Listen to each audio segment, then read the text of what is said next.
ekonomi makro Islam yang berjudul Stabilitas Ekonomi.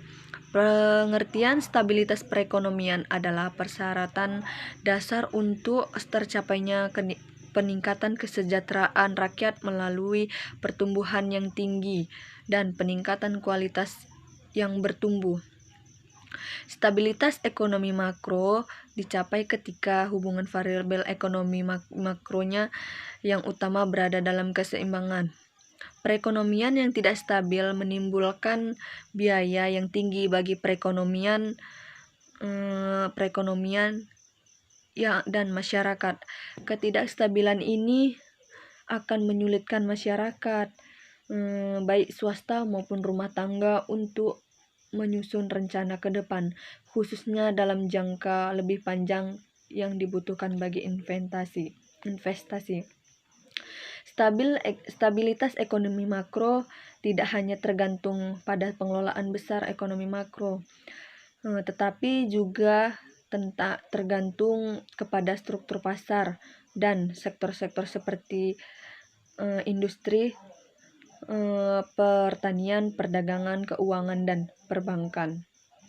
Uang dan stabilitas perekonomian terbagi menjadi 3, yaitu indikator stabilitas ekonomi, yang kedua jumlah uang beredar dan stabilitas ekonomi, dan yang ketiga pasar uang dan pasar modal.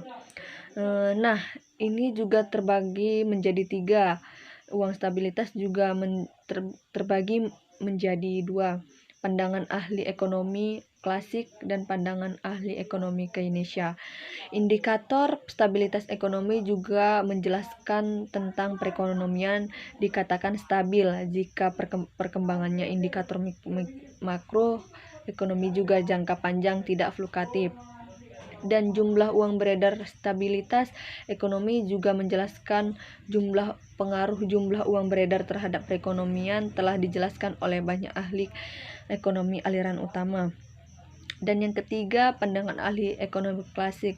Para ahli ekonomi klasik berpandangan bahwa uang tidak mempunyai pengaruh terhadap peningkatan output perekonomian. Hal ini berdasarkan asumsi bahwa output ekonomi sudah tidak diproduksi pada tingkat di mana faktor produksi, khususnya barang modal dan tenaga kerja, digunakan sepenuhnya atau full employment. Dan saya ingin menjelaskan sedikit tentang para ahli ekonomi, yaitu pandangan ahli ekonomi klasik dan para ekonomi Keynesian. Para ahli ekonomi klasik tadi sudah saya jelaskan, dan yang kedua, para ahli ekonomi yang termasuk Keynesian adalah berpandangan bahwa fungsi uang selain sebagai alat tukar adalah juga sebagai alat penyimpanan nilai.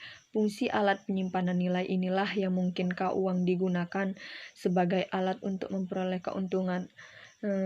Sekian dan terima kasih. Assalamualaikum warahmatullahi wabarakatuh.